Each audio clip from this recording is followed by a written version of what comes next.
नमस्कार. सध्या पावसाळा सुरू झालेला आहे. सगळीकडे अगदी हिरवळ दाटलेली आहे आणि मग अशा वेळेला आपल्या कानांवर शब्द पडतात रानभाज्या. आता या रानभाज्या आपल्या आरोग्यासाठी खूप चांगल्या असतात असं आपण सारखं ऐकतो. पण याचं नेमकं महत्त्व काय आहे? आरोग्यासाठी कशा चांगल्या असतात? तसंच त्या घेताना आपण काय काळजी घेतली पाहिजे? त्याचबरोबर ह्या आपल्याला कुठे उपलब्ध होऊ शकतात हे सांगणार आहे. तेव्हा तुम्ही हा माहितीपूर्ण व्हिडिओ नक्की शेवटपर्यंत बघा. रानभाज्यांचे वैशिष्ट्य म्हणजे या रानभाज्या माळरानावर, शेताच्या बांधावर कुठलीही मेहनत न घेता येतात. तसंच या रानभाज्यांवर कुठल्याही प्रकारच्या कीटकनाशकांची फवारणी केलेली नसते. त्याचबरोबर या भाज्या प्रदूषणमुक्त असतात. तसंच चवीला रुचकर, औषधी गुणधर्म आणि पौष्टिक अशा या भाज्या असतात.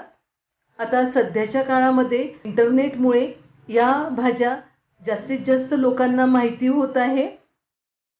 तरीसुद्धा आपल्याकडील भरपूर लोकांना याची माहिती नाही आहे. त्यामुळे मी हा व्हिडिओ घेऊन आलेली आहे. जर आपणच या प्रकारच्या भाज्या खाल्ल्या नाही तर आपल्या पुढच्या पिढीला या भाज्यांची माहिती होऊ शकणार नाही.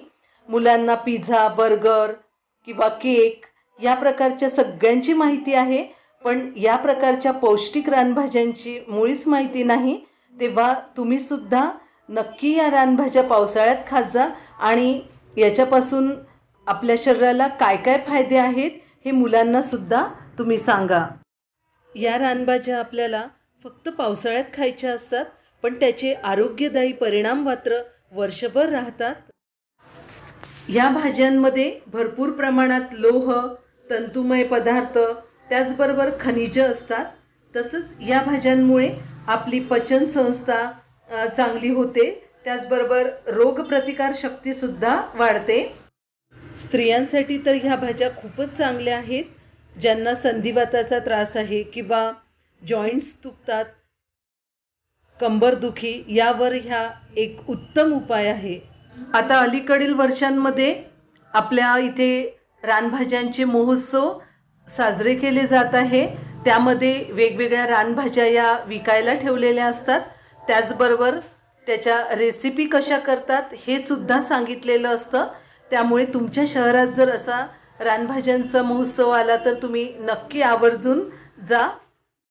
आता रानभाज्या घेताना काय काळजी घ्यायची आहे हे मी तुम्हाला सांगणार आहे. या रानभाज्या ज्यांच्याकडनं तुम्हाला खात्री असेल त्यांच्याचकडून तुम्ही या भाज्या घ्या, किंवा ज्या ठिकाणी तुम्ही या विकत घेणार आहे त्यांच्याकडनं ती भाजी कशी करायची हे तुम्ही विचारून घेऊ शकता.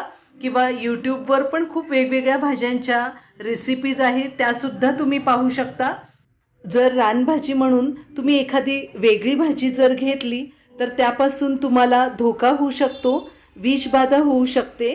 त्यामुळे भाजी घेताना नक्की काळजी घ्या. आता रानभाज्यांमध्ये सर्वसामान्य सगळ्यांना माहीत असलेल्या भाज्या म्हणजे घोळ, माठ, अंबाडी, कटुरले, कुलूची भाजी,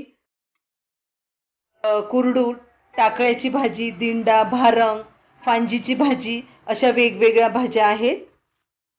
माझ्या चॅनलवर मी या पहिले चिवळच्या भाजीचे, तसंच अंबाडीच्या फुलांची चटणी, पानांची चटणी, त्याची भाजी अशा वेगवेगळे व्हिडिओज टाकलेले आहे.